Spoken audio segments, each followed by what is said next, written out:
윤석열 대통령님께서 알고 그러셨는지 모르고 그러셨는지는 모르겠습니다. 아셨을 텐데 참 의문 사항 중에 하나인데요. 국가의 동의표시 권한에 대한 특별한 제한의 위반도 상대적 무효 사유 중 하나입니다. 정권 대표가 정부의 특별 지시나 훈령을 무시하고 독자적으로 조약 교섭을 진행하거나 조약을 체결한 경우입니다. 이때는 조약이 무효화될 수 있습니다. 예를 들어 볼게요.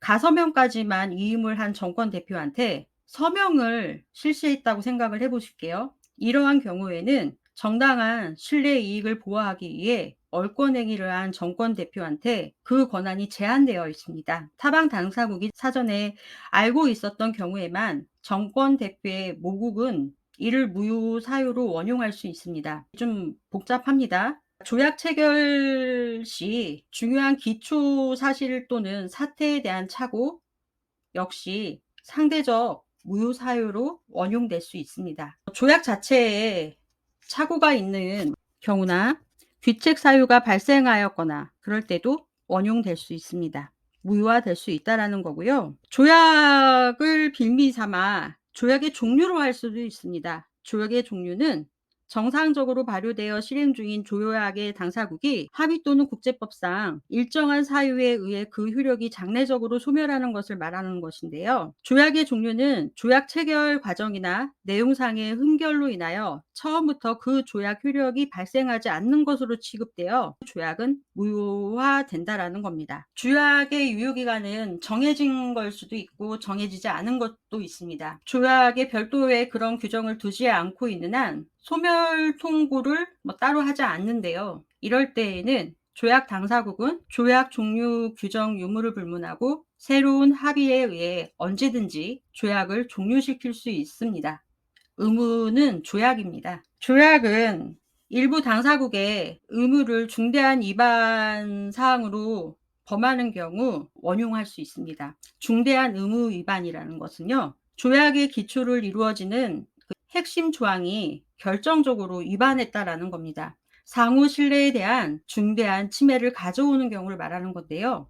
어떠한 경우의 위반이 중대한 위반에 해당하는지는 사안별로 평가되어야 한다고 국제법상 조약의 종류로 나와 있습니다. 조약 당사국 간에 전쟁이 발생할 경우 종류가 됩니다. 동맹적 우호나 관계를 개선으로 한 조약은 종료됩니다. 전쟁이 났을 때는요. 근데 이 조약으로 인해서 전쟁이 일어날 수 있다라는 것을 말하면 조약은 해제할 수 있습니다.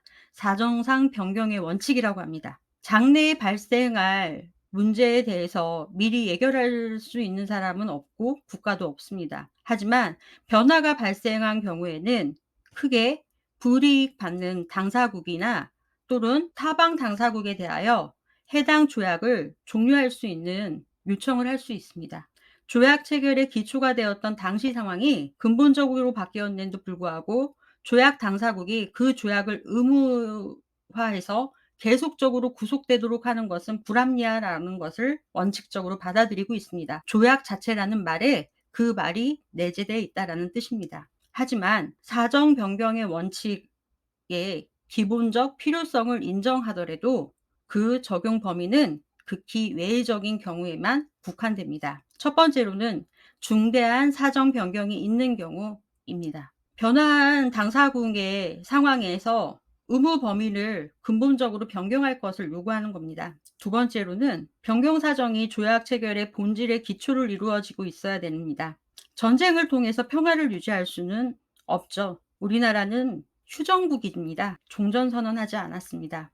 전쟁 중이라는 겁니다. 을지 연습 같은 것도 하고 이러는 것인데요. 이 조약의 문제점은 북한, 중국, 러시아를 견제하기 위한 것은 아니라고 저는 생각을 해요. 이거는 이제 저의 내피셜입니다. 해당 조약을 이제 기초로 마련을 하고 독도 영유권을 주장하려고 하는 것인 것 같아요. 독도 영유권. 타국에 대한 위법 행위에 대해서 관여할 수 있다라는 국제법을 이용한 것 같습니다.